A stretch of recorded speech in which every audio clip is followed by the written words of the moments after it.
The translation is, may the Lord protect both of us, that is the teacher and the student. May He nourish both of us with this knowledge that the teaching happens on both sides. May both of us make effort for capacity, that is to understand and comprehend tonight. May what is studied by us be brilliantly clear. May we not be subject to any kind of misunderstanding. Let there be freedom from three possible obstacles. That's why we say Shanti 3 times. The first Shanti is for forces that we have no control, universal forces. The second Shanti is for circumstances in our life. And the third Shanti is for personal situations. Topic so far is Ishwara Swarupam, that is the nature of Ishwara, the nature of God. We said that Ishwara has been defined as Jagat Karanam.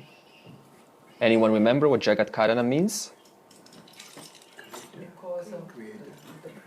Yeah, Jagat, the world, not just this world, Earth, but we're talking about anything physical, both manifest and unmanifest. It doesn't mean just because we see it, it is the world. It is also unseen. So the Jagat Karanam, which Ishwara is the creator of, is both the material and the intelligent cause. So we established that this entire universe that we're now experiencing, this physical matter, this sound coming out, your pen, your paper, is nothing but a manifestation of Ishwara. Shaking the head, also muscles required, all of that is material.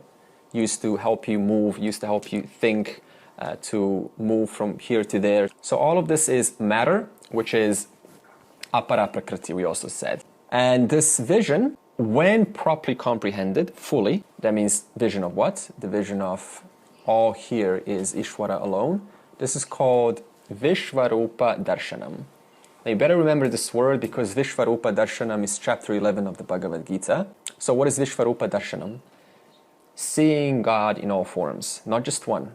Not just in my Ishta Devata, my personal God who I prefer, but in all gods. This is maturity. This is how we start. We see God, we see Ishwara in only our preferred Rama, in our Sita, in our Krishna, in our Buddha. But anyone else? No. That's your stuff. It doesn't work like that. So there's a maturity process. Eventually we get to see this all-pervading Ishwara everywhere, in any culture, in any religion. So this Vishvarupa Darshanam is a result of two things. First, understanding, that is being taught what Ishwara is. You cannot have Vishvarupa Darshanam unless you're being told that this is the case. If I haven't been told, I will make an assumption. And the assumption will be that God alone is in one form only. So we need to get, number one, educated. And number two, it causes maturity because your attitude changes correspondingly. If I start seeing Ishwara in all forms, then my attitude, my relationship towards all forms and people starts to change. Versus if I just see it in one temple, but another temple, I look down upon them because they're not worshipping my God. So two factors. One, understanding what Ishwara is, which leads to the maturity of the personal character, which transforms into an attitudinal change directly. So you can see this is not just about knowledge, it's also about how to change my vision and my transactions with the world. That's the result.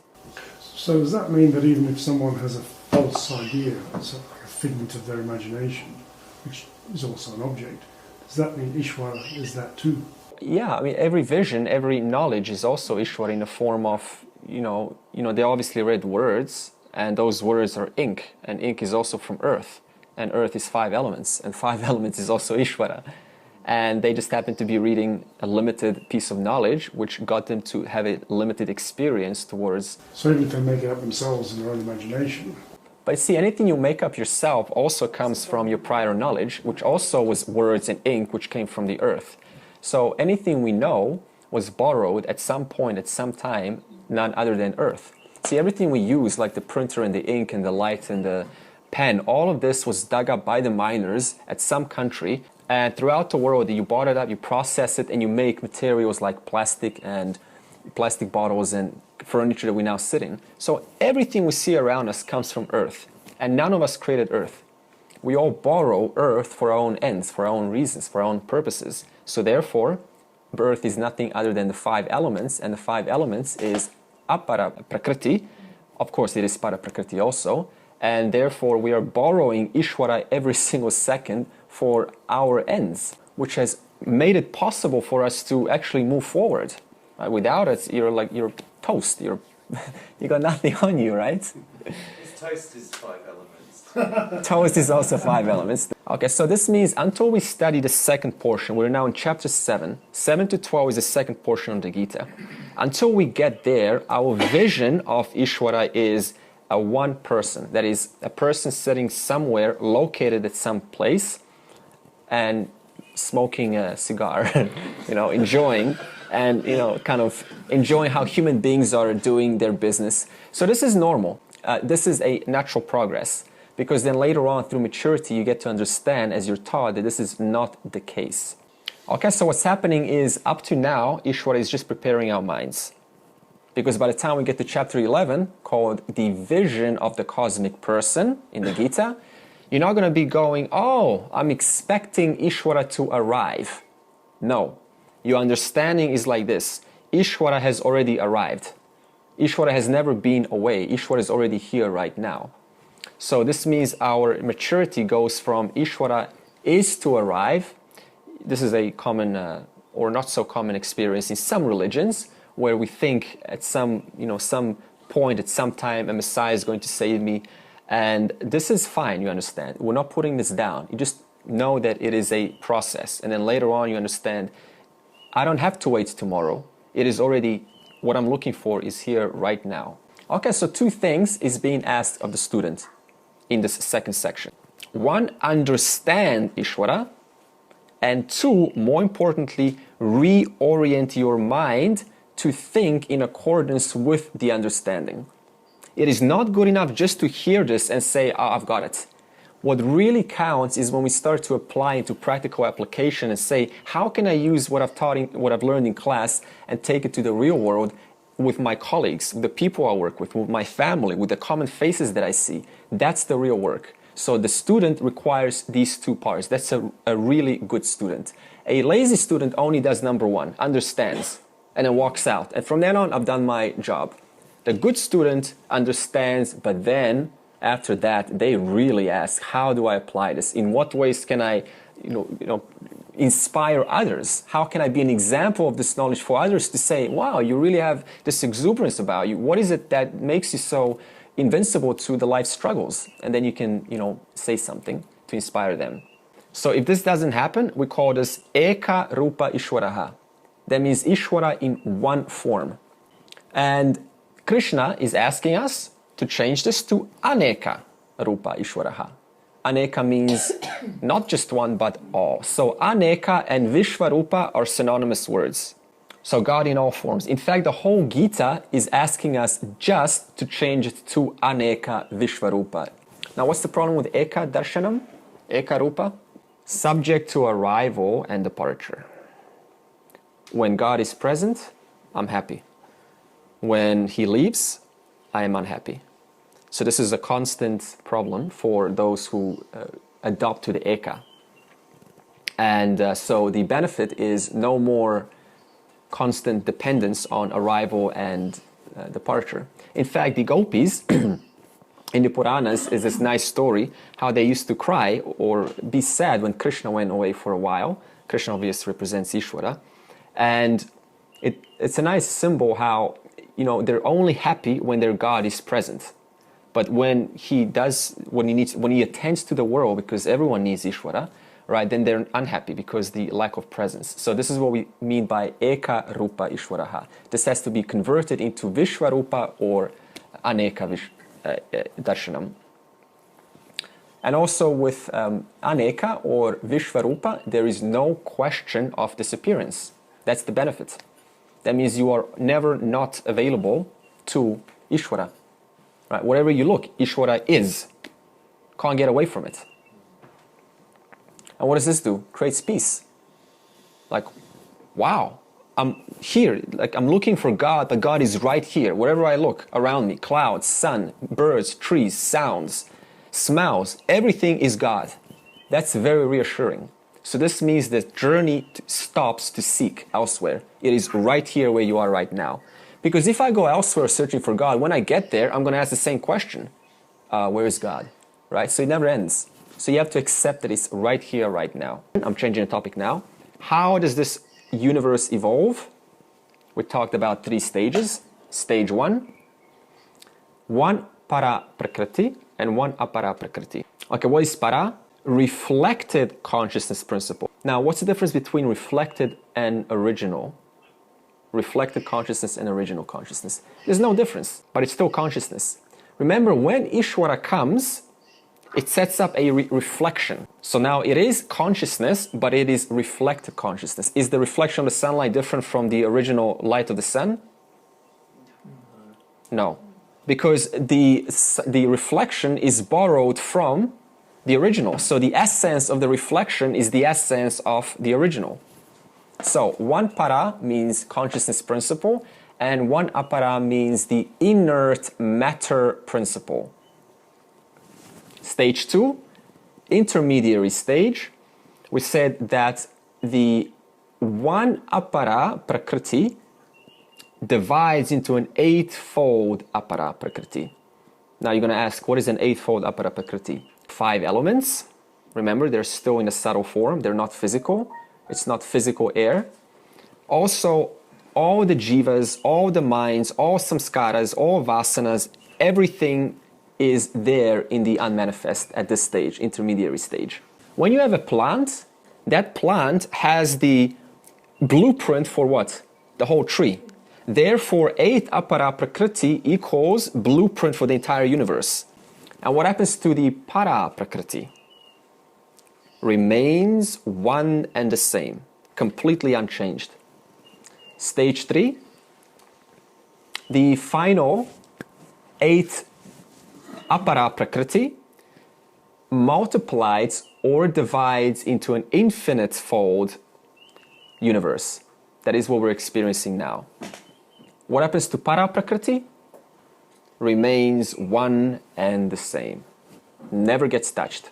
Ishwara does not undergo any changes when the apara transforms into 8-fold and the 8-fold transforms into infinite-fold. For example, this shirt, if I change this shirt into a curtain, have I affected the cotton? So the cotton remains exactly the same. If I change this into a ball that we can play with, we can throw around, has the cotton been affected? No.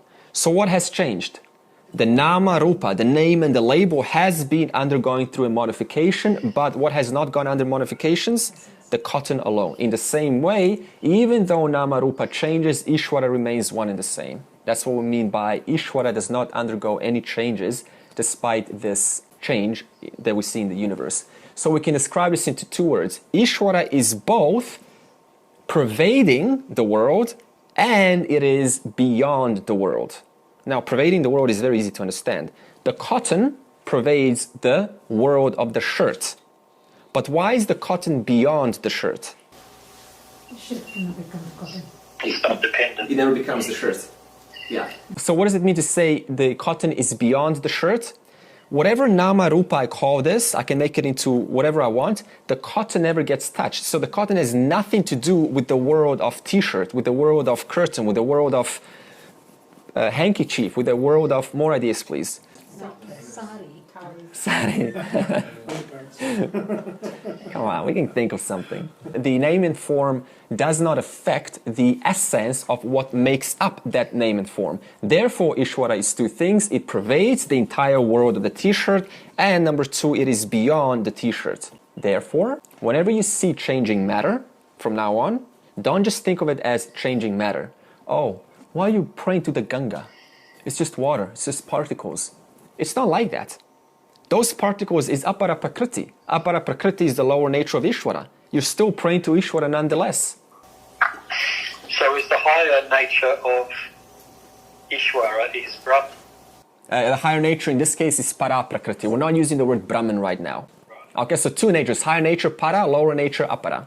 So when we see changing matter, step number one, start to appreciate it from when you move out of this class tonight, or when you go out, that it is not just matter that I'm seeing anymore. It's not just food. It is actually Ishwara's lower nature as apara prakriti. So even Karashi is Even what? even Karashi, stuff that you're revolted by is still there. Exactly, especially that, because it's very easy to have a raga towards a pleasant, but a dvesha toward, and avoid everything that is not pleasant to see.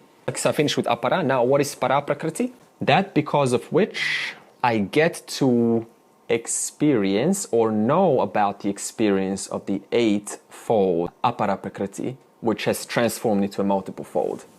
Because eightfold has transformed into a multiple fold. And what is awareness? That because of which I am aware of the apara experience. Right now you're having an apara experience. This mouth, this face is apara. Of course, it is also infused with para, that's why I'm alive. So every experience you have is apara prakriti. The fact that you're constantly validating that experience, moment to moment, non-stop, means that one who's validating is para prakriti. So what is para prakriti? That because of which I get to validate the experience of the apara prakriti. I was going to say, so what you could say is, whilst you can still hold the Karashit with reverence, you still treat it according to the dharma of the relation. A very good point. That means you're not supposed to now, go and treat everyone with love, right? It's a common question. So you say now I'm supposed to go to everyone and just hug everyone like I hug my mom? No. Remember, Krishna also, had a different relationship with both Duryodhana and Arjuna, and he's Ishwara himself, a symbol of it, at least. So therefore, even Ishwara is having a different relationship with Duryodhana and Arjuna. So don't now think that I'm supposed to go around and hug everyone.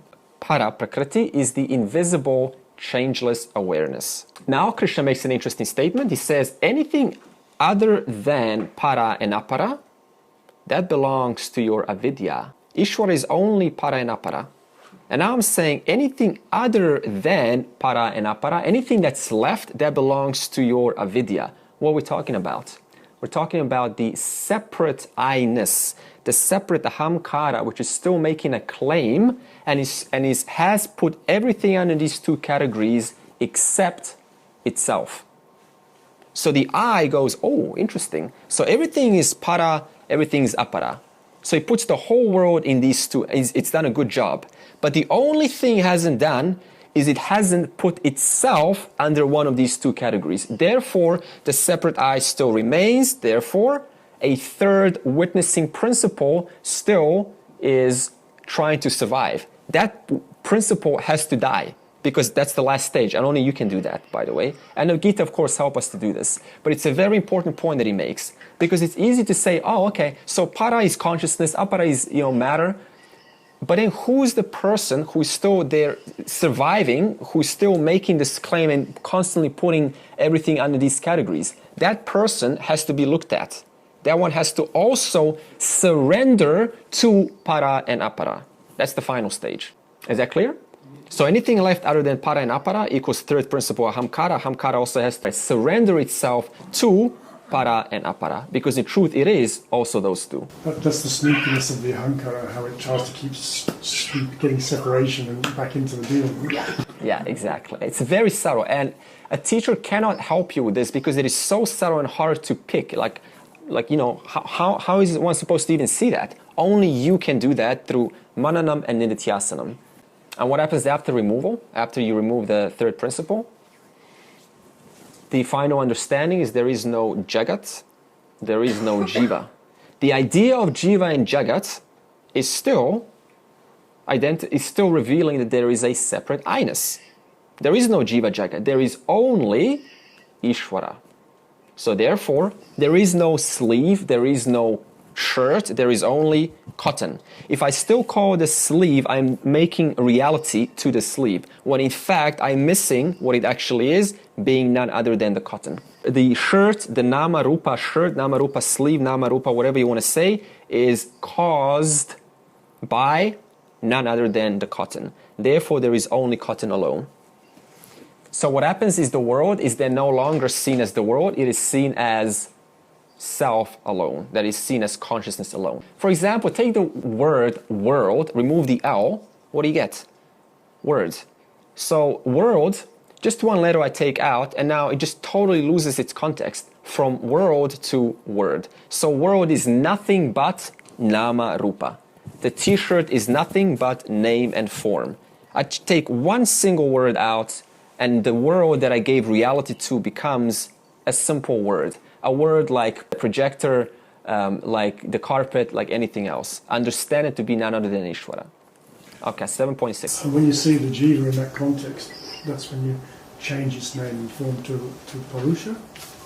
Jiva is also always the Purusha, just doesn't know that. Therefore, it mistakes itself as the Jiva. And what does the Jiva do? Undergoes roles and identifies itself with roles. Purusha is the standpoint whereby I know that the roles are undergoing, but I'm always free of those roles. I can be a mom, dad, father, sister, husband, wife. However, I'm always free of all of those roles. That knowledge equals Purusha. If I identify with that, that equals Jiva. So Jiva means when Brahman mistakes itself for the body, mind, intellect. Yeah, that's why you're looking. I'm a little bit puzzled. Yes, I know you know to look at the world as Ishwara in every object that we see and that we are around. Even that saying that I am seeing that every object is Ishwara, that itself is the ego, isn't it? That I'm identifying as separate from that. Yeah, exactly. See, this is you've just reached the limitation of words. Very good. Yeah. So how? That is the hardest part to break. Yeah, that's we what have to identify. This is me. This is me, and that's you. Yeah. And I'm looking at you and saying this form is Martin. And but the Martin is still Paranapana. Yeah. But at the same time, I'm saying it's I looking at Martin with. Yeah. Okay, I understand. Yeah. Yeah. So I'm separating myself also, and that's the hamkara. That's my ego. Yeah, that's good. So it is. That's why I said it's an understanding. Student has two parts: understanding and practice. The understanding. I was thinking of the practice. Practicing it, I'm separating me. It doesn't matter. That's the only way to get there. Because then, when you practice it enough, you realize that it's very obvious that there's no point of practicing because you always still are aware. If you We'll get there. Huh? We'll get there. I want to bring this back. Okay. I was going to say the way I like to try and bring myself back quickly is that when you are identifying with you as the body at least, imagine I am this finger. If I cut that finger off and put it over there, am I still that finger? Yeah, okay. The finger still is mine. That's it. It's yours. It's not you. No, I understand what you're saying. I understand, but it's just I'm looking at the practical part of it. Like if I was to go into this episode every day of my life, we would get there. An assurance of that I would be able to shed this bit of saying, I am looking at this, I'm looking at everybody as Ishwara. Yeah. Because I'm thinking in so many circumstances, you're there, you're in a world, practical world, and you're looking at someone and saying, okay, it's Ishwara, But that person hurts you, so why do you get hurt? What's even the word hurt? Yeah, but the hurt is still asana. It's an understanding that the body, mind, intellect is being hurt, not I. So you need to work on yourself all the time. So you always need to bring it back to who's aware of this experience. The experience only happens in the BMI. That's the practice. So the answer to what you just said is, I see Martin and I look at him as Martin. How am I not supposed to see him as, Ishwara, and there's a separate I who's making No, I can see Ishwara in him. Yeah. But I'm separating me from him. But you're innocently doing it. See, you're only separating when you're verbalizing it to me. But when you're not verbalizing it, it's automatic. It comes from an understanding. It's an understanding is there. Yeah, the understanding is there. So the irony is you only now verbalize it when you told me, but if you didn't tell me, everything would be fine. Yeah, and it's like the sun shining in two buckets of water. We're the two buckets, The sun shining and the reflection of the water, the two reflections. I understand perfectly well, but the consciousness. Yeah, I just want to bring one more point. Yeah? So, can you hear me? 100%, yeah. Can you say that I'm not really looking at Upara because looking is an action. So looking is the means, the instrument of experience is also Upara, is Ishwara. There's just looking, the seeing is happening. I'm not really the seer. There's just an experience going on, which is all the senses are perceiving. The senses also are Ishwara. They're not mine. They don't belong to the ego. The ego claims to be looking, to be seeing, to be identifying, but the ego is not real. Yeah. Okay. So that's correct. Can anyone disagree with that? Okay. Is that a question, or is that you just want confirmation? Yeah, it was a question. Yeah, it was a question. Yeah. Is that correct way to see the way that I express it? Yeah, I can't disagree with that, because you just said that the senses, the ego, which owns the experience of the senses, all of that is known to none other than yourself. That self is the awareness. Etad yonini bhutani sarvani tyupadharaya aham kritsnasya jagataha prabhavav pralayastata. Krishna here talks about the conversion from the intermediary stage to the final product, to the physical stage, to the final cosmos. In verse 4 and 5, we talked about the plant stage. Now, final product that we experience. What is the plant stage? What is stage 2 again, that we discussed in 4 and 5? 1 para and 8 apara. Now, at this stage, the 8 apara is going to manifest as infinite fold. So from the plant stage, the entire tree of cosmos comes. When I say tree of cosmos, I'm talking about everything that you can think and not think of. Consists of 2 principles. 1, gross elements, and 2, elementals. Now, what's the gross elements? It's called bhutam. 5 gross elements. Gross space, gross air, gross fire, gross water, gross earth. And elementals, bhautikam.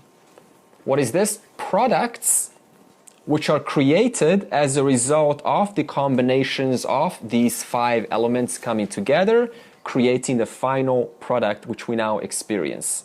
For example, earth plus water. Earth is an element, physical element. Water is a physical element. What happens when you mix the 2 together? Mud or clay. Now, what happens if I add some air? Remember, when I say earth, I'm not just talking about earth. I'm talking about anything concrete, anything physical, like rock, like tree, anything of the periodic table of elements. Earth plus water, and water does not just refer to water. It refers to anything liquid, okay, of the 5 elements. This is anything liquid. Now, earth plus water equals mud or clay. When I add some air, air does not just refer to air, it also refers to anything that is gaseous. What do I make? I make a nice little, I harden that mud and I create a nice product called a cup or a pot, right? Or anything that you can use as a functional product. So I mix 3 elements together and I now have a functional product. So now what is your body?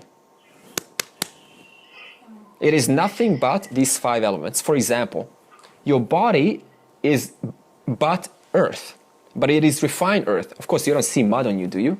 It is refined, pure earth. And you already know that most of it is water. How is your body earth? How did you create your body?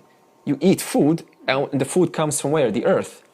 So you're nothing but the earth, but refined. So far you are earth in the form of plants. And if you happen to be eating animals, then okay, that's fine also. But the animals also grew out of plants because they also eat plants, and the plants eat earth. Now, what about fire? Do you see any fire in you? Is someone's head burning? Not actual fire. Fire in the heat principle. For example, you go to a cold place right now, your body still preserves heat. In other words, the heat principle of fire remains. What about air? Where is that? Throughout your blood vessels, air everywhere in form of oxygen. What about space? Where is that? You got some in your stomach. Okay? So all 5 elements your body has. Let's do another example. Hydrogen, which is air, plus fire equals dihydrogen oxide. What's that? Water. The di or d? Okay, dihydrogen oxide. This is periodic table of elements. All of that is hydrogen right now, okay, inside.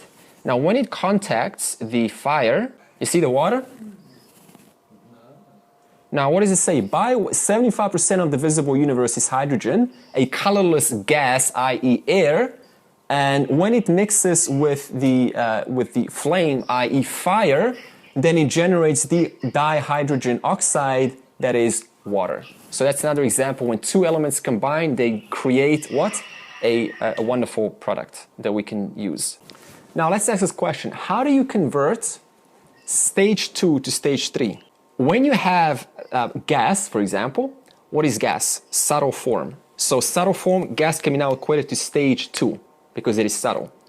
And then you have process called condensation, which means when the gas undergoes a temperature decrease, you have liquid is the gross form. So I'm going to equate this. Gas, stage 2. Condensation, thought. Liquid, gross stage. That means stage 3. How do you put condensation in 8 apara prakriti? Let's bring this back.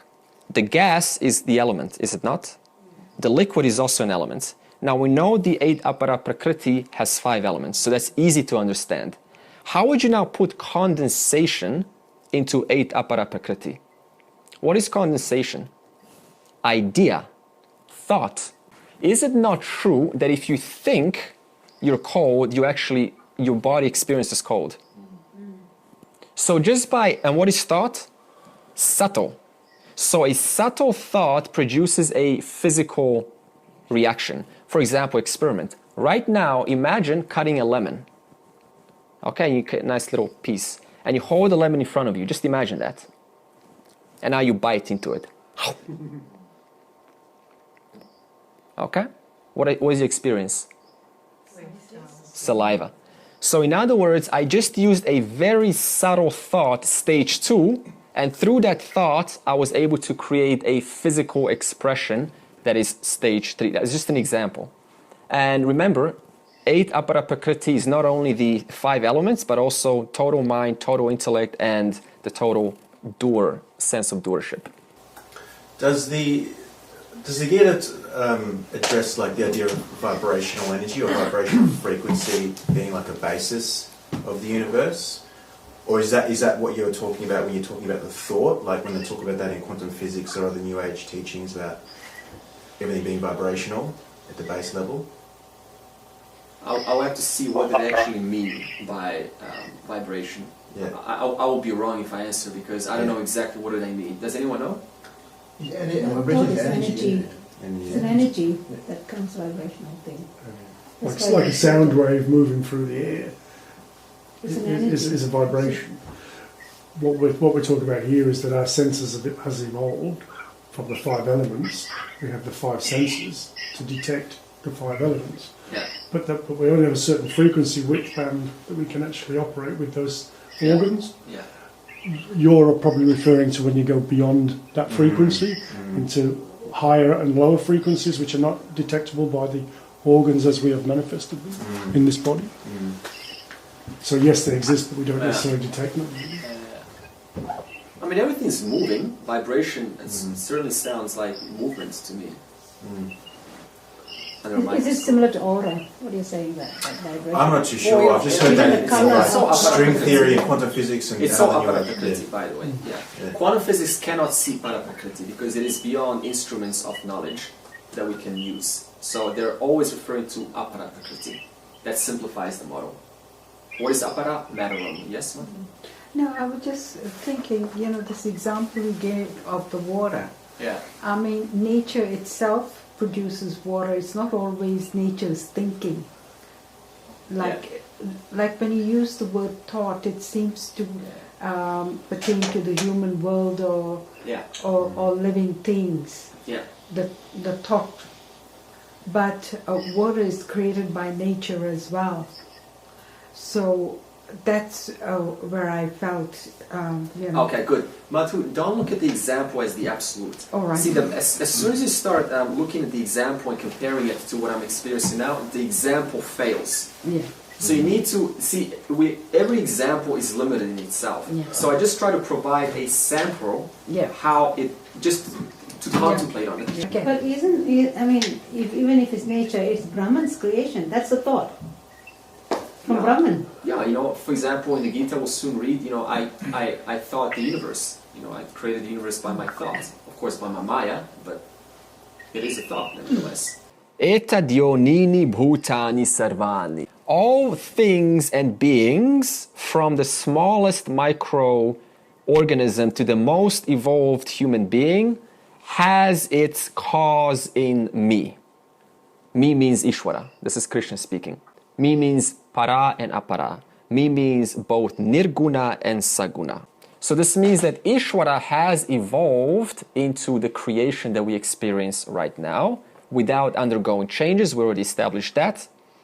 And what's Krishna doing here? Redefining our concept of God. He's saying God is not the powerful person sitting somewhere beyond the clouds who just keeps creating and dumping. I create a person and I dump the person. I create a situation, I dump the situation. You have to get rid of this idea. However, it is still valid. Why?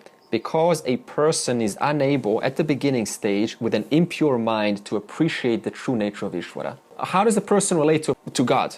As a person. Why? Because you deal with people. So all I can do is deal with God as a person. Therefore, it's 100% valid. That's why in the Shastra, we have 3 ways of teaching what Ishwara is. The first one is Ishwara equals person. Why? Because we're most commonly familiar with people. We can only relate to them. Second, Ishwara equals the entire universe that we experience. That means wherever you look, Ishwara is, both para and apara. And the third one, Ishwara, the final one, is Nirguna Chaitanyam, which is none other than Brahman. That's the final understanding. So what is Nirguna Chaitanyam? Propertyless consciousness. No properties. Abstract truth. You see how hard that is to actually think? How do I think of abstract truth?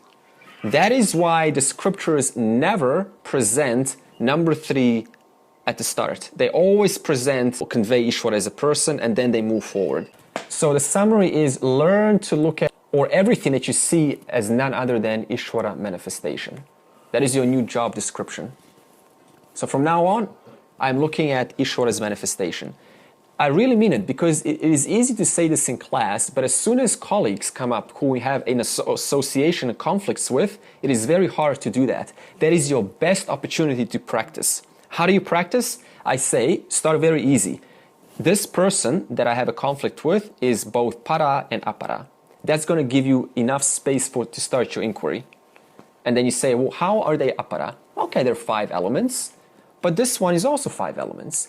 They have para, consciousness principle. This person also has para, consciousness principle. So that should be enough to start your inquiry. And that does go synonymously with understanding, helping you to understand Dharma. Yes, everything is Dharmic to the relationship. So therefore, sarvani iti upadharaya. Assert or digest that the whole universe evolves out of me and rests in me. Now, considering I just said the universe, the whole universe rests in me, the question is, what is the fate of the universe? The scientists will tell you, well, that's very easy. You have a big bang, and then you have a big crunch. And then when there's a big crunch, then the big bang comes up again. Now, what does Shastra say? The big crunch is guaranteed. The Jagat will dissolve whether you like it or not. It is endless cycle of dissolution and creation. So this means creation, srishti, preservation, sthiti, and dissolution, pralayam, are eternal. And what happens at the dissolution stage, the pralaya stage? It goes back to stage 1, equals 1 para and 1 apara prakruti. That's the dissolution stage. And then again, stage 2, 1 para, 8 apara. And then stage 3, 1 para, multifold apara. And then back again into pralayam, 1 para and 1 apara. And it's constant cycle like that. Also in chapter 2, verse 28, Krishna said, for everything goes back into the unmanifest. And then from the unmanifest comes the manifest. Constant cycle. We can do a sample of a mini creation right now, which we're all familiar with, to bring this a little bit back down to personal experience. The moment you wake up in the morning, okay, which you just did today, what happens to all your thoughts and actions? They instantly manifest. All your dormant thoughts and actions, the moment you wake up in the morning, instantly you continue where you left off yesterday. It's not like you find yourself into a different person, do you? No. So that means that there was a conflict with some person just before sleep or yesterday. If I think that sleep is going to resolve it, in your experience, that's not the case, is it? It continues as soon as I wake up. So therefore, the Purusha, the person, continues their creation from yesterday. In the same way, on the macrocosmic, the Srishti continues its dissolution from the last creation. It is exactly the same microcosmic, macrocosmic replica. So what have we established? We wake up, all actions and thoughts immediately manifest. Now, what happens when you go to sleep? All actions and thoughts withdraw into whom? You, none other than yourself. So, but are they withdrawn permanently? No, why not? Because there's a waking up. So this means everything was in potential. My life was in potential, my creation, my knowledge, my intellect, my feelings, everything about me, the microcosmic, was in potential. And then when I wake up, whatever that was in potential, it comes out. But what is Ishwara? The total. Therefore, creation is then the new morning, the new creation. Everything continues back as it was in the last creation, just like you have on the mini microcosmic level. It dissolves back into the causal body. Yes. What happens when you wake up? All thoughts and actions express themselves. How are you going to express them if you don't have a field to express them in? So who supplies the field? You know the scene in The Matrix where the Neo is like in a white room? Imagine being given a white room and you're like, there's your world. Now go express your actions. Impossible. So in other words, I need to be supplied a field to exercise my karma, to exercise my field, my thoughts, my actions. And this field that we call Jagat is that field for whom? None other than the Jeeva. Therefore, why is this world created? Why does this world exist? In order for the Jeeva to exercise their thoughts and their actions from where? From the last creation that they've had from yesterday. And this cycle is eternal. Now, question. How do you get out of this cycle? Because I just said it's eternal. Suppose you're on a merry-go-round. Fun, right? So you see this merry-go-round, you just want to like jump on, right? I just want to join. Now we're all on a merry-go-round. That's called being here, being born, merry-go-round. So there's no off button because you can't turn it off. Because if you turn it off, others don't want it to be off, right? So there's going to be a conflict there. So the off is not an option. How is there's only one single way to get out of the merry-go-round, which is? Get bored. Get bored. Or switch off. Jump out. Jump off. Is jumping off, is that pleasant? No. No, because number one, it's spinning very fast, and you know it's going to be painful if I jump off. And number two, you always sit next to those whom you love, right? Who are important to you. So now suddenly you go, yeah, I kind of like need to jump off. It's like, no, come back, right? So it's very, very hard to jump out of samsara, but it has to be done. Therefore, the only way out of this cycle of endless srishti and pralayam is moksha. That is the only reason why we have this class, to get out of this constant cycle of birth and death. So moksha then is the end of the experience of time. While you're alive, of course, time is still going to be made aware, but the time ends when, and the space and all of that ends when the body dies. For the person, not for the jnani. The jnani is already, transcended that. Because they know whatever is made aware to me is not me. Therefore, it doesn't matter to the jnani. So experience of time is equivalent to suffering. No, experience of time is just generated for the sake of, because every thought has a gap in between. So for example, now that gap in between makes up time that we experience now.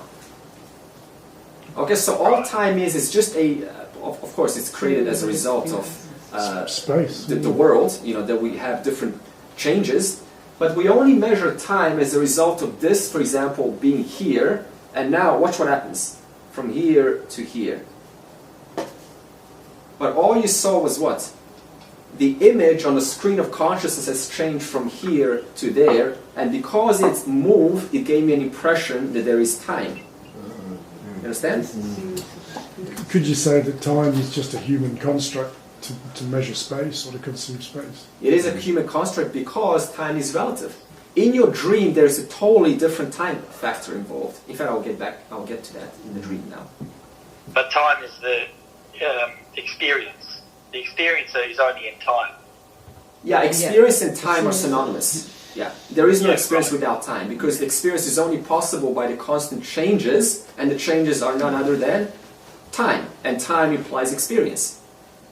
So moksha is the end of experience. Yeah, but you're always free of experience. There is no ending, because to say that I'm suddenly ended, that means now I've limited Brahman. That Brahman was always contaminated by experience. So moksha is just realizing that I was never bound by time nor space. So nothing really changes, because if I say something changes, that means now I'm putting attributes onto Brahman. So we go on the merry-go-round, we get sick, and then eventually we want to jump off. It's always the same story. That's why as little children, we love to sort of be in this merry-go-round. But as you grow older, age helps a lot actually, then you just sort of get sick of it. But you don't have to get old to understand that this world is just as it is. There's nothing valuable in this world worthy of pursuit. So either way, Ishwara is going to take care of you, whether you're aging or whether you do this through self-inquiry. Second line, Aham Kritsnasya Jagataha Prabhavav Pralayastata. I am the origin of the entire universe. I am the resolution ground and the graveyard of this creation. I throw out and I resolve. I throw out creation and I resolve. For example, to bring it into a context that you can relate to, we do this actually with our own minds.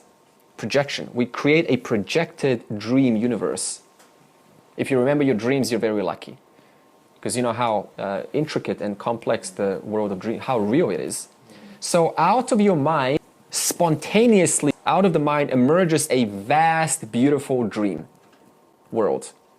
It's very real, right? It's very characters like, wow, I know my people. And you do all of these various things in the dream. So all of the lokas and all the creations gets created out of none other than your own mind. You project a created world. And in this world, not only is the world of 5 elements, but also intelligent characters with emotions, with stories, with different connections. Your mind also creates time and space in the dream. Now, in the dream, time and space is totally different than here in the waking state. In fact, the scientists will measure REM, rapid eye movement. 1.5 minutes to 1 minute is your dream. That's how long your dreams are. But what do you experience in your dreams? You go to school, you get married, you have children, and you have grandchildren. All of that in 1.5 minutes. In 1 minute, I experienced the whole life. In the same way, we're going now, man, this life is long, right? But on the macrocosmic, this life is nothing. It's just gone like that. But in the dream, the time is completely real. It is authentic, it is valid. But it is projected out of whose mind? None other than your own mind. So your mind created time, space, and all of the objects within it. And what happens when you wake up? The entire dream world, you swallow it. Complexity, beauty, a story worth writing books about, being a #1 bestseller. In one moment, I wake up, I swallow up the entire world. Everything that mattered to me, everything that I thought was worthy of pursuit, or that I should attend, or that I was fighting for, that I was standing for, all of that swallowed in instantly. Can't even say how quickly. So in the same way... So what survived? Hold on. So that means you, the person, you can say now, I am the srishti, that is the creation. I am the sthiti, I am the preservator of my dream. And I am the laya, the dissolution, karanam, cause of my entire dream. I am. So what survives? The I am. The one out of whom the world was created, preserved, and destroyed. That I am was the karana sharira for sthiti, srishti, and pralaya. Similarly, Ishwara is exactly the same. It is the srishti, sthiti, and pralaya of the entire cosmos. Yeah? Isn't there something more? Isn't there thoughts or memories that also survive? When? Survive from a dream. when you say you leave the dream, Yeah. it's all resolved back. Is it all resolved back, or is it some left over that can come to? It's withdrawn. I swallowed it. So is it dissolved back into the But causal? obviously, we causal like to talk about our dreams. So, like we describe them. So, Yeah.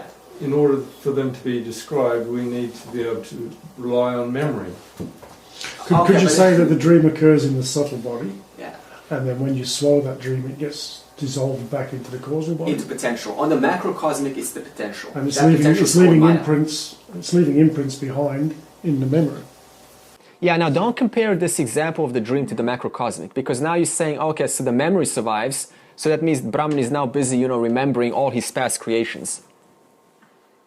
On the macrocosmic, you swallow the dream. What remains? Okay. The dream itself, but the dream is known to you still, so that you are other than the dream. Yeah. So the dream did survive, but you also survived, did you not? Remember what I said last session? Everything in existence already is. There is no, it went out of existence. So this means what? Every creation is just a combination of different possibilities, but all of the materials already exist. The para and apara is already there. So this dream goes back into you. So what survived? You did, but also the dream did. Both para and apara. What is Ishwara? Both. And then again, you go to sleep, para apara, boom, world. And then you swallow it. So nothing ever gets destroyed nor created, only changed in different combinations. The apara gets changed. What survives? Both. So let's read this. Understand that all beings and elements have their cause in this twofold Prakruti, para and apara. Therefore, Ishwara is the one form whom this entire world comes, resolves back into. Mattav parataram nanyat kinchidasti dhananjaya mayis sarvam idam protam sutre manigana iva.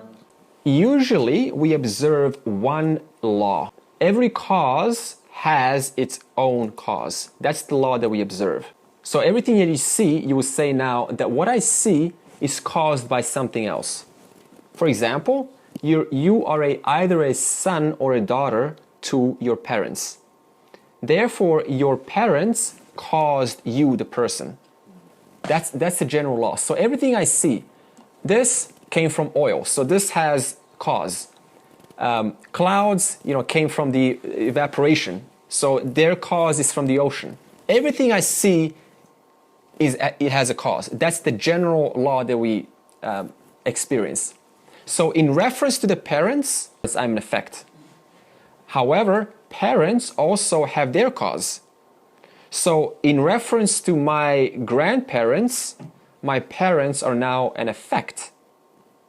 Without my grandparents, my parents are the cause. So this is going to provoke a question. If this is a general law, then what caused God? What caused Ishwara? And Krishna says, I am the parentless parent. I am the causeless cause. Nothing caused me. In other words, I am never the effect of anyone or anything. And this is why para and apara is never destroyed. And why it's eternal. And why it cannot be destroyed. Because it doesn't have a previous cause. So nothing touches para and apara. It cannot be effect, because what do we say para is? Ishwara. And Ishwara has no cause. Because of this alone, para and apara is beginningless, eternal. Nothing caused para and apara. They already are. They exist. They're never more or less. Therefore, mattaha parataram nanyate kinchid asti. There is no other cause for me. I am the ultimate cause. I am the absolute cause of this creation. Now, to explain the second line, I'm going to apply some simple logic here. So we said so far that Ishwara is the material cause. What do I mean by this? Whatever you see, touch, smell, feel, perceive, material. So therefore, this material is Ishwara, because Ishwara is the material cause. So this means that the material cause is inherent in every single effect, every single product that you see. Right now, you're wearing clothes. That's a product. It has a function. And that material cause is making your shirt that you find so comfortable right now possible.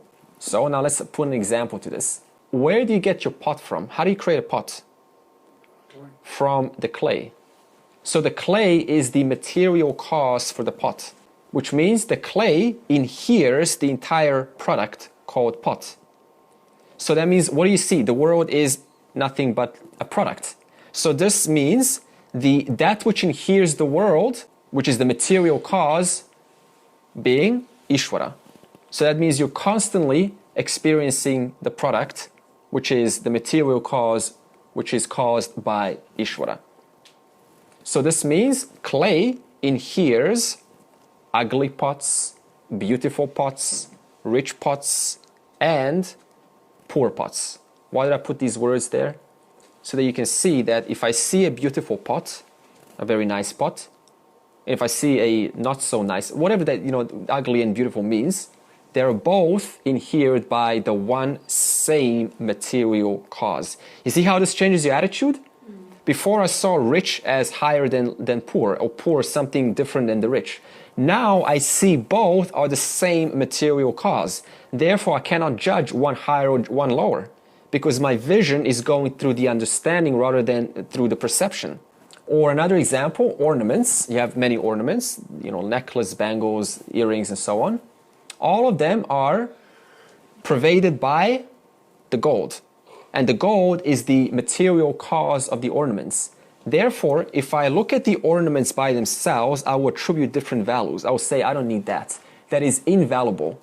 I need that. But both the invaluable and the valuable are both pervaded by the one same material cause, being Ishwara. Therefore, my attitude again now changes, because I am only dealing with the apara prakriti aspect of creation.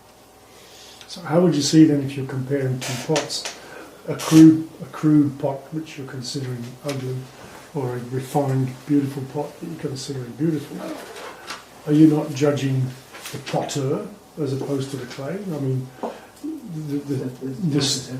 the skill of the person and the energy producing the actual name and form from the actual essence.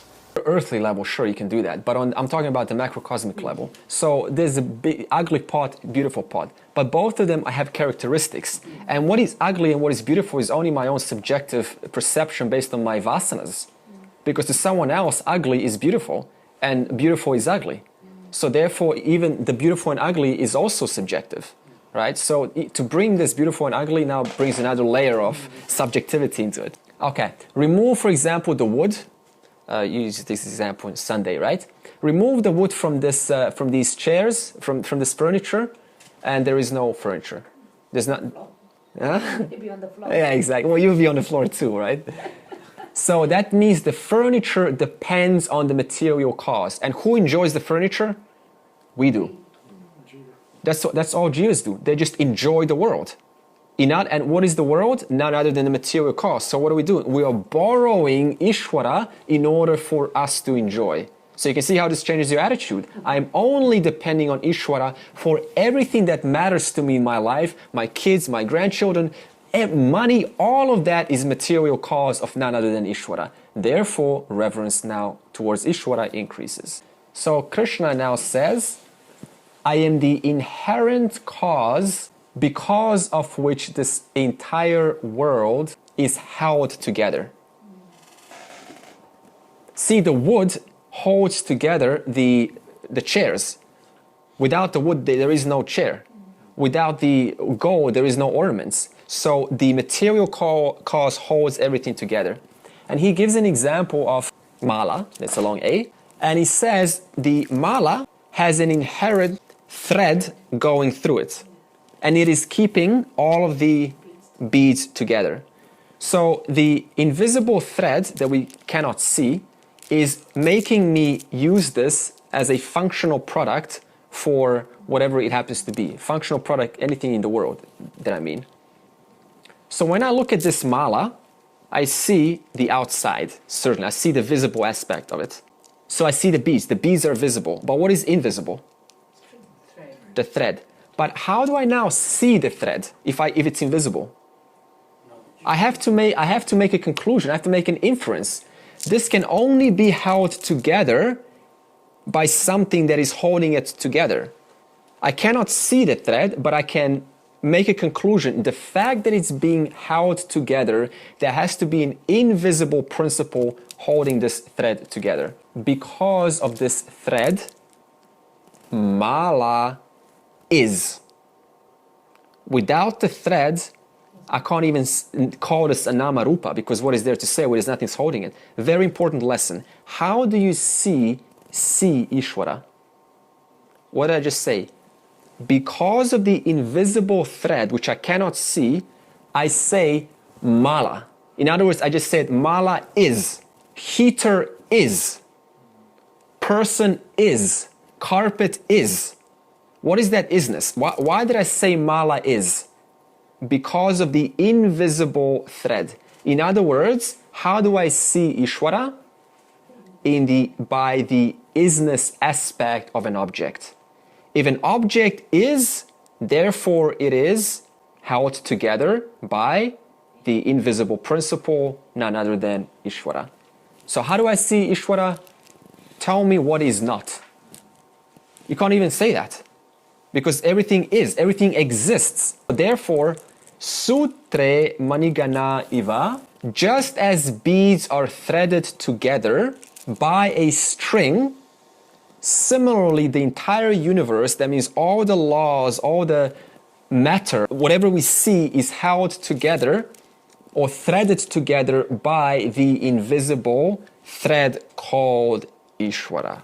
I just had a different image of that, which actually brought it clearer to me, was if those were little beads of metal which were magnetic and there was no actual thread, then that energy of magnetism, which is invisible, would be also Ishwara. Yeah, good. You see, yeah, even better, right? The magnetic, invisible magnetic energy. Good. You're a Zen master. Every breath we take, every heartbeat that beats us is Ishwara. Yeah. The moment it's stopped, we go. Totally dependent on Ishwara. Yeah. And it's also really funny that we always get attributes and value to the outside, don't we? Oh, beautiful necklace. Oh, it's so valuable. So all the credit goes to the mala, to the product. But what doesn't get the credit? That which is most important. That because of which this product is. That because of which I get to say, oh, beautiful mala. Because of that, I get to enjoy this mala, but I don't appreciate that. I appreciate what that is holding together, which is the final product.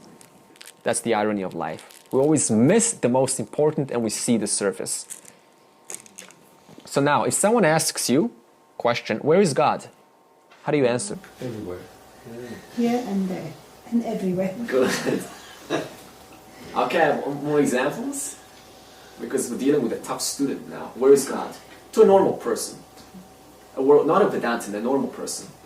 How would you respond? Who's asking the question? Don't be a smart ass, that's what that would reply, right? You can simply say, you can pose a counter question. So they said, where is God? So what does the Vedanta say? Where is not? Where is he not? Right? So in other words, you're not answering their question, but you're answering their question in a subtle way. Actually, we'll read 7.7. Blue one. Oh Arjuna, there is no other cause at all apart from me, Ishwara. All this is strung in me like beads in a string. We have now understood that. Rasoham apsu kaunteya prabhasmi shashi suryayoho pranavah sarva vedeshu shabdah ke paurusham narshu. He's making a request for an attitude change based on the new understanding that we're now gaining about the all-pervading nature of Ishwara. So for example, we all love parents, hopefully, and we have reverential feelings towards our parents. Why? Because they gave us birth. They brought us into Yeah. this world and Yeah. cared for us. They're the cause of Good. So we love our parents because we understand all of the sacrifices that they put behind in their hard work to make us where we are now. We have knowledge of what they have done, and that knowledge causes me to experience reverential feelings towards them. So because of the knowledge alone about their sacrifices, their good efforts, their love, their times when nothing was working, because of my knowledge of that alone causes me to say, I love my parents. What happens if you don't have knowledge of a person? You're neutral towards them. You meet the person for the first time. No raga dvesha at all, because you don't know anything about them. They're on a neutral scale. So if I meet you for the first time, raga dvesha equals neutral. As I get to know, have knowledge about you, what happens then? The raga dvesha proportions start to modify, right? So this means if I don't know anything about a person, whoever it is, an object, there is no chance for me to have any reverential feelings towards them. And what I say about parents, only when I get to have knowledge about it, to find out what they put and the hard work they put into it, only then my emotional factor, my reverence towards that object starts to increase. Then I start to respect it, I start to admire it, I start to worship it. So what does this mean for Ishwara? Only when I understand as Rani was saying, everything is Ishwara. I cannot function here without Ishwara. All the things that matter to me, that I love, that I adore, that is worth living for, all of that is only because of Ishwara. All of the times when people were not there for you, who was the only person there for you? Ishwara alone. How? Because you were breathing air. What is air? 5 elements. 5 elements, apara Prakruti. Therefore, I can't do anything without air, without earth, without food. All that is the 5 elements. That means I totally depend on Ishwara to love, to even say I love you, to even say I want this, to even say I don't want that. So, what does this mean? You won't be neutral anymore. You'll see that person as Ishvara. That's right. You've got to be careful here, because that's when you're actually judging a person by the first instance. Your vasanas can very quickly hijack. Because it's still Ishvara. The type of shoes they're wearing, the haircut they've got, the brand of jeans or the colour of the shirt. You know nothing about the person, but you project it onto them already, your vasana. This is why we're only saying this in chapter 7. That would be valid if this was in chapter 2, right? When chapter 3, where we're beginning the Gita. But by chapter 6, we've already done enough work on the Jeeva that you're not making that mistake anymore. So now it is fair to say this. See, because we need to go with the program. And also even when you discover, for example, biographies of a person, right? You don't know them, you never met them. Because of their biography alone, you get to see the songs and the praises and the devotional prayers written about them. And you read this and you go, wow, this person is amazing. And the more you read about them, the more you get to know them, the more you start to develop appreciation and closeness, connection with this person that you're reading. In the same way, the more I get to know about Ishwara, the more I get to revere and honor and respect and bring and keep it in my life 24/7. It's not that hard to understand, because partners who love each other, they're constantly thinking of each other, right? Most of the time. Okay. Not saying that, just laughing. Okay, but in the background, it's silent. Okay, it's not in words, but it's always in the background. So it's not that hard to understand. So because why are you with them? Because you love them. So in the same way, this applies to Ishwara also. If we understand, contemplate enough, it is always in the background. You don't have to think about having reverential feelings. It is just present because of your hard work to understand the glories of Ishwara. Formula. Proportion to the knowledge that I have about an object is the direct proportion to the reverential feelings that I have about that object. Now question, how do you apply this in real life? Knowledge can be gathered easily, but to digest the knowledge, to have an attitude change, that takes time. For example, to eat is very quick. Munchy, munchy. What takes time? What's the most important thing after you eat? Okay, digestion. Digestion takes time and it is the most important. In the same way, knowledge is easy. You can just read and listen, done. But what takes time, the most important, is to change your attitude according to what you have heard. So this means the student has a twofold job to make this happen, to apply this in real life. The first one is to understand Ishwara. Why understand? Because I just use the example of biography. The more knowledge I have, the more I revere. And most importantly, that means understand means gaining knowledge. Ishwara Jnanam. And the second, deliberately apply action that corresponds to the knowledge which I have learned. That means making my daily actions aligned with the knowledge which I have learned. Deliberate. That means you're using your free will. You're using your decision making. For example, in a job, right? Suppose you have a conflict or some tight situation. Then before it was, this person annoys me. After, okay, I'm not going to deny they do annoy me, but then look at the other aspect of them. How? I just discussed apara and para prakriti. So you start to see them more than just someone who annoys me. You see another level to them. So this you have to do personally, intentionally, deliberately. Yeah, exercise. Just forcefully, because the world doesn't allow us to do this. We just have to deal. So we have to go, okay, what can I see in them that I have in common? There's a beautiful exercise, compassion exercise.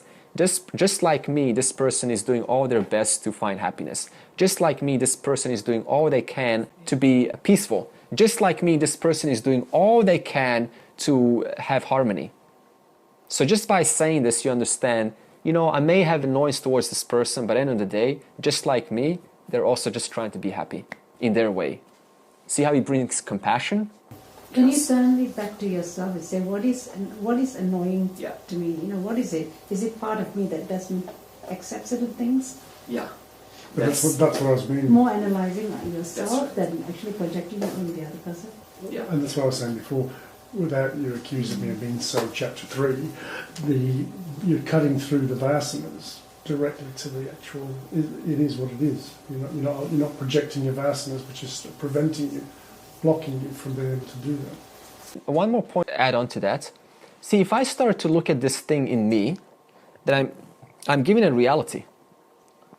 So it can be a counterintuitive action sometimes. I need to understand, okay, let's just do this for the benefit of this person. But don't get involved in this action, because then you make this problem mine. You start to identify with this problem. But moksha is about disidentifying from problems, remember? Because problems never end. So I can endlessly inquire about problems in me. Endlessly. It's never going to end. So there's a certain stage you need to come after. Acknowledge problems are going to arise whether I like them or not. Feelings, that is, the emotional thoughts, the disturbances. But then you need to ask, because of whom are these emotions present? In whose presence are these emotions validated by? In my presence. Always go back to yourself. But I'm looking at it differently. I'm looking at this is an effect, yeah? The annoyance is an effect. Yeah. So the cause has to be somewhere. Yeah. So if I know the cause, I can resolve the cause. So then the effect won't happen again. That's how I'm seeing it. True. Yeah. I just feel that some people can say harmful things because they need something.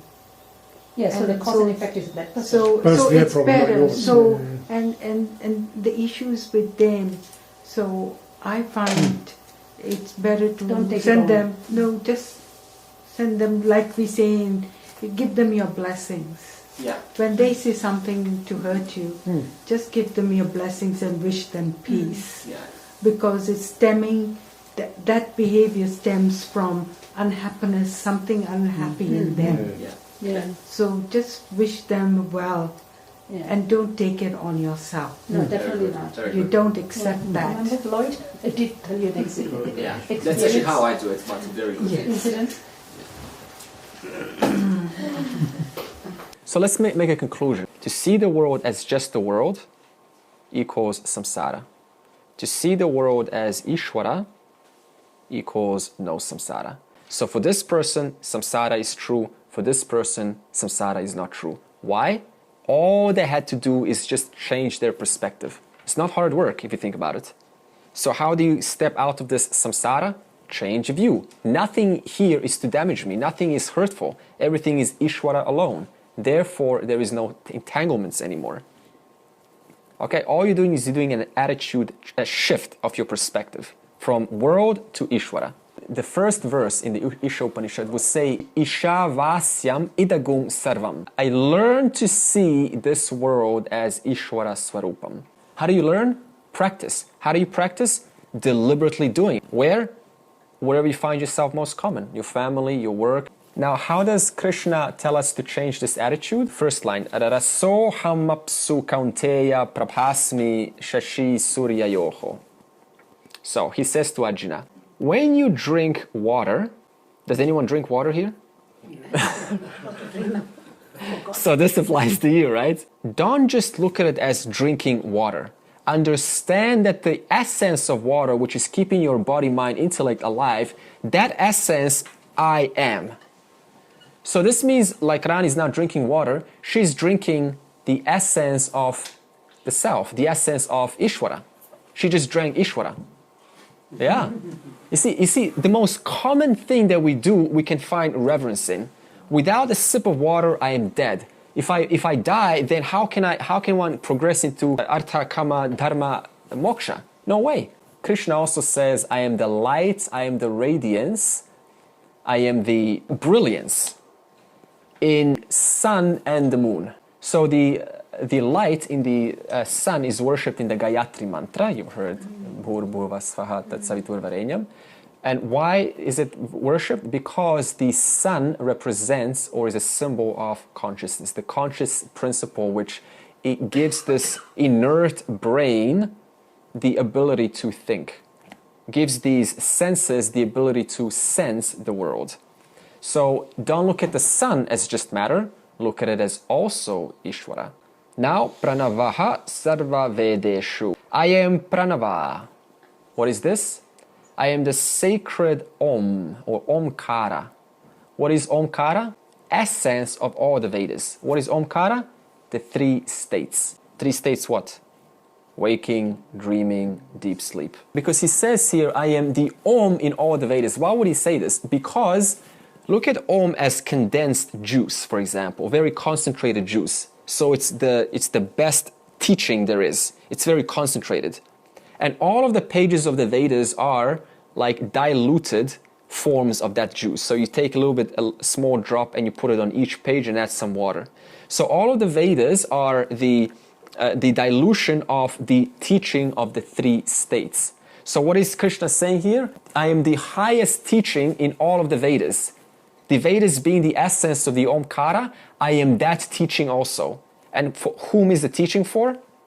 Us. In other words, we are borrowing Ishwara to jump out of the merry-go-round. Shabdah ke. I am the essence of all pervading space. What does space do? What's the property of space? Sound. And what do you do with sound? Communicate. What do human beings do from the moment they're born? Talk. Communicate. That means I can only romance another person because of sound. And the sound can only exist because of the space. And what do we do when we speak, romance language to each other? We communicate, we exchange transactions, we get results.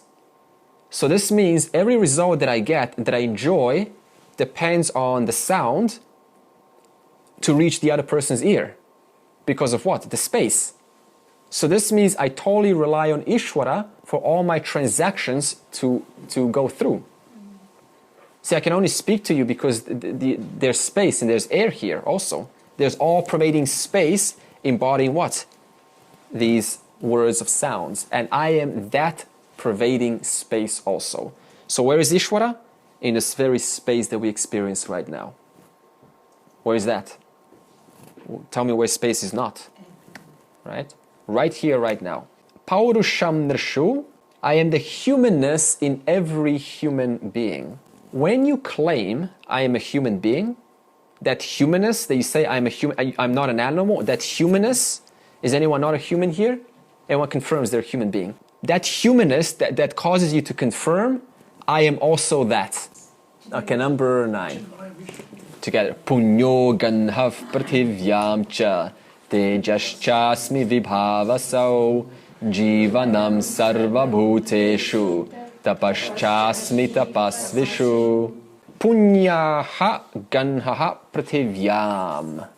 That's the first top line. The essential nature of the earth is fragrance or smell. Did you ever go out on a rainy day? And it's beautiful, the smell. If you don't, then that's your homework for this week.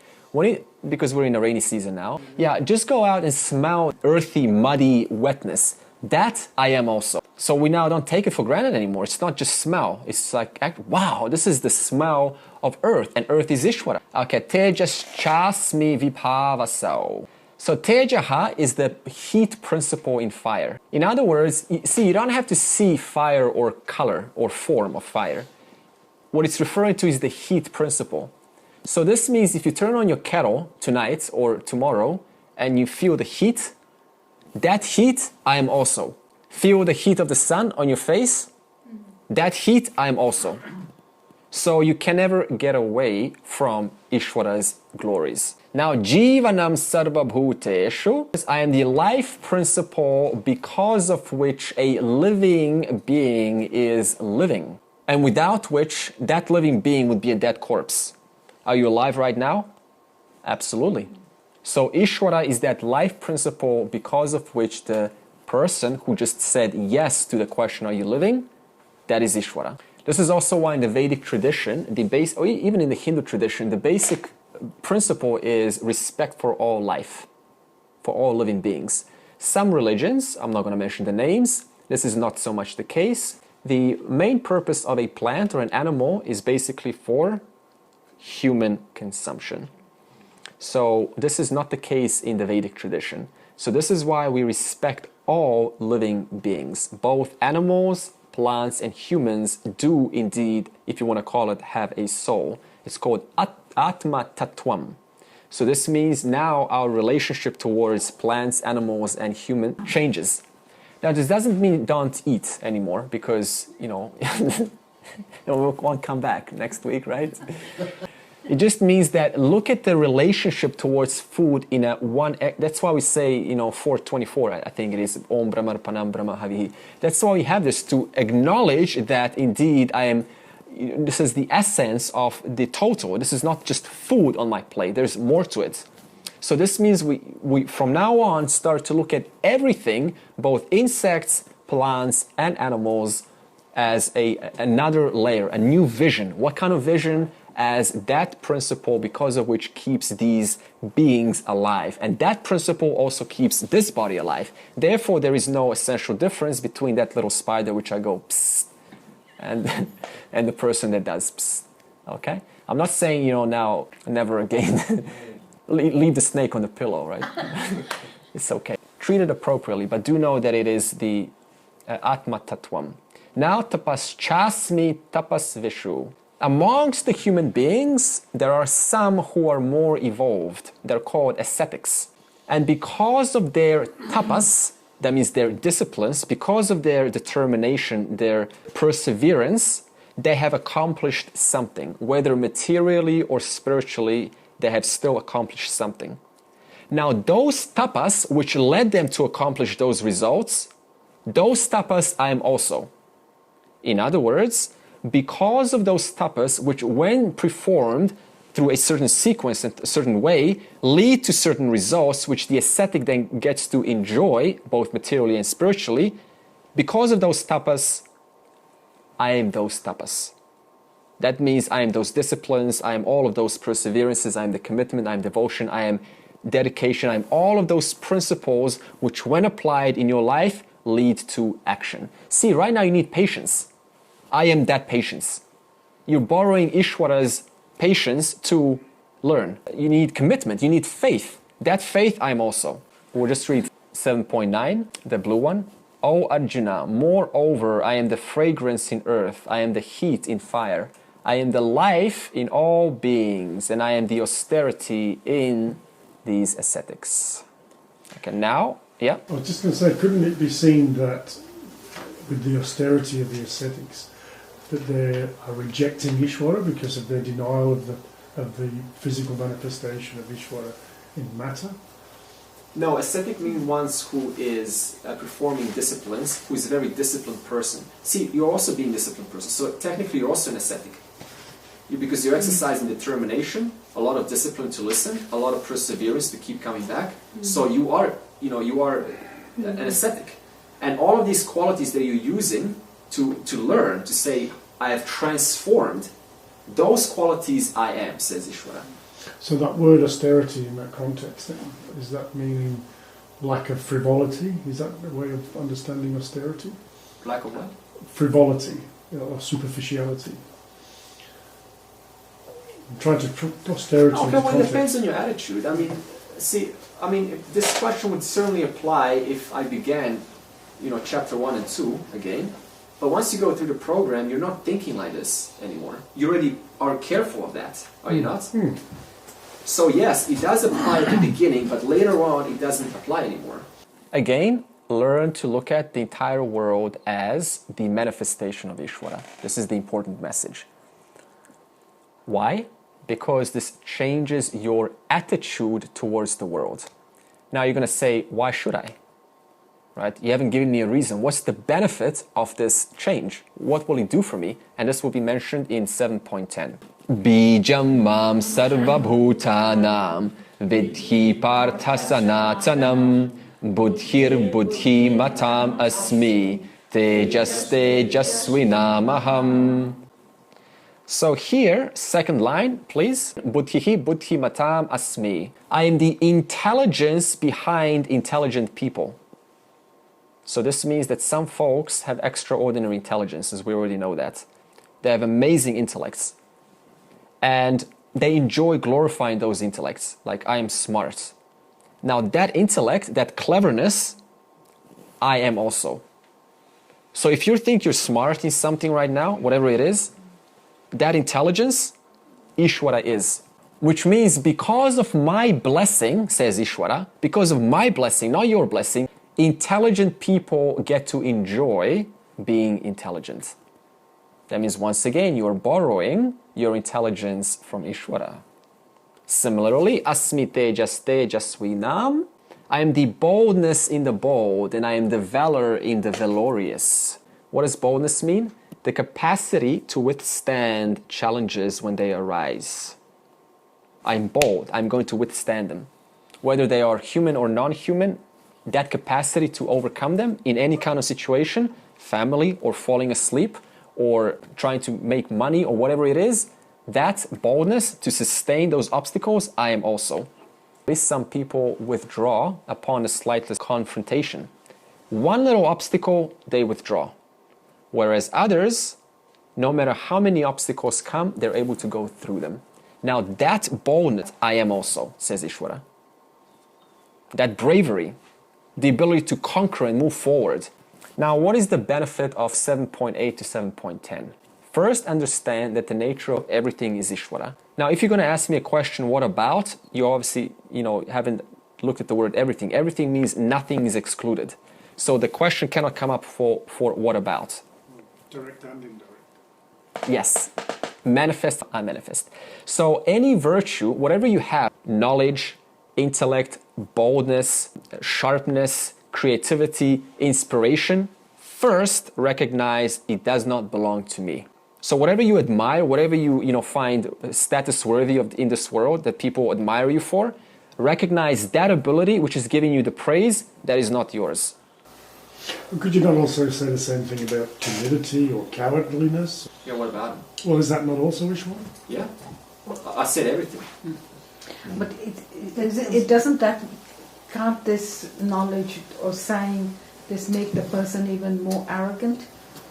I've got all this because Ishwara has blessed me with all this. Again, you're asking a question from a standpoint if this was the beginning of So only ask questions which are pertinent to your education of chapters. Otherwise, we're asking questions for other people, and we're not at that stage. Okay? Okay, so the benefit, first of all, understand everything is the nature of Ishwara, and then recognize, therefore, I do not take credit for anything. How can you? Nothing's yours. You didn't create anything. Not a single thing in this world you created. Even the Upanishads, this doesn't come from me, it doesn't come from Shankara, it doesn't come, goes all the way back to we don't know where, but it does come from somewhere. Of course, the rishis, helped us with this. And to own this knowledge and say, my knowledge, and to make something out of this knowledge, to have status, that is like total arrogance if you think about it. Because I totally depended on everything to be somebody today. So therefore, what happens if you appreciate everything as Ishwara and not yours? Humility. Benefit number one, humility starts to come in. Humbleness towards what? Towards what I know, towards what I am, towards what I've accomplished. Now, what does humbleness do? Like, what does humility do for us? Destroys the ego. Saves you from pride as well. Pride destroys the pride, destroys a sense of ownership. Yeah, ownership. It brings you closer to realizing yourself. Yeah, absolutely. You're giving up your ego. Absolutely. It brings people closer also. And that's the benefit, is the fact that pride goes before a fall. So if you are proud, then you're likely to end up in a situation which is going to be detrimental. So the benefit of humility is not going into that problem. Really. Exactly. Keeps a lot of peace of mind. Because the opposite of humility is arrogance. Raga, dvesha, slavery, gone. Because what is raga, dvesha? I like and I dislike. Why? Because I'm owning that what I like is mine. And what I dislike is also mine. But if I surrender that it is Ishwara's alone, then raga, dvesha becomes impossible. Because why am I liking and disliking this? Who's there to gain anything? Because all of the gains go back to Ishwara. I'm not gaining anything. It is all Ishwara's. Therefore, what is there to gain? So therefore, it also decreases this slavery, this bondage to likes and dislikes. And it also cures samsara. Samsara is entanglements. I need this for my happiness. I need this for my satisfaction. But why? This is Ishwara. Right? Everything I look is Ishwara, so it's all going back to, it is all Ishwara, it's not going to me. So how does humility come? First, by knowledge, proper understanding, that is true humility. And the second, flattery. On the outside it looks all humble and everything. This is called some salesmen, some politicians, not all of them. So they're applying this humility for the sake of gaining something. This is not true humility. So two ways to get humility. One through proper understanding and one through, the common raga, dvesha motivation. I mean, this is easy to see. Like you go to America where they ask for tips, right? And then you see like, why is this waitress so kind to me? I'm not saying all of them are. And then you realize, then they're going to ask for a tip. And then you go, oh, okay, so this is part of the business. In other words, I was being humbled I was being flattered, only, they can get something out of me. So this is what I mean. This is not true humility or humbleness. So we have to distinguish that. Okay, one example how humility comes. There's a story in the Kena Upanishad where the Devas, that's a long A, Devaha. So they conquered the Asuras because of their strength. And so they were taking ownership, prideship in their ability to conquer the Asuras. They were arrogant, like we did it, we conquered the bad guys.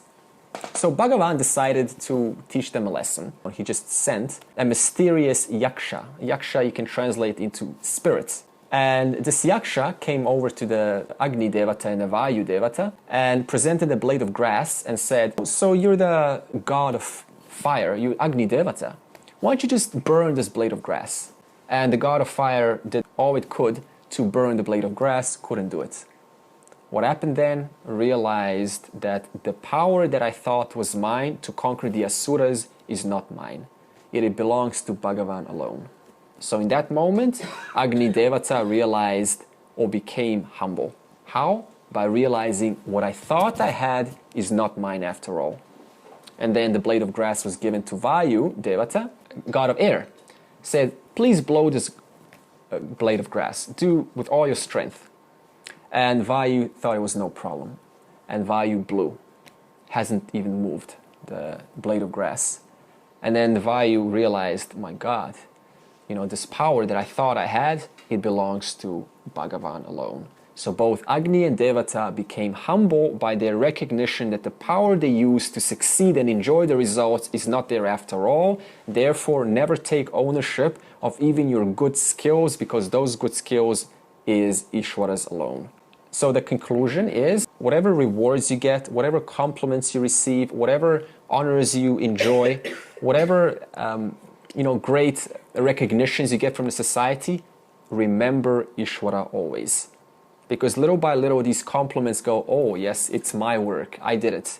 So we have to remember Ishwara, especially when you get complimented or praised for some work. So Ishwara understanding equals humility. Ignorance of Ishwara due to lack of understanding equals arrogance. Now the second advantage besides humility is, whenever I see the Ishwara in any person, like in this class or when I go out there, whatever skills they have, I am never again jealous. Jealousy is impossible. That's the second benefit. How does one become jealous? When I can... When something that you can't have. Separated from something. Yeah. When you feel separate. Yeah, good. Okay, they're all right. So jealousy arises when I start comparing my glory, which is not my glory at all, we just established that, when I compare my glory to somebody else's glory, and that glory is also not theirs. So I go, oh, they have a higher status, they have a higher position, they have more friends, they have, some kind of more luck. But their glory is not theirs, my glory is not mine, so where's there space for jealousy? Because their glory belongs to Ishwara, my glory belongs to Ishwara, so who's there to take any ownership of anything? Or let's suppose we both sing, right? We're like two singers. And then there's no more competition in this case. Because before, I was comparing. I'm a better singer and I want to be better than you. But now, you're a good singer, I'm a good singer, and both of our singing capacities belong to Ishwara. Therefore, what happens? I get to enjoy your singing. Before I was jealous, before I was competitive. Now I get to enjoy your wins, your successes, your achievements. Before I used to eat myself up and think how incompetent I am. Now I get to appreciate your wins. I get to appreciate when you're in love, when you have big wins, when you have big accomplishments, because those accomplishments are also mine, because we are non-separate. Big change. There's a thin pipe and there's a thick pipe.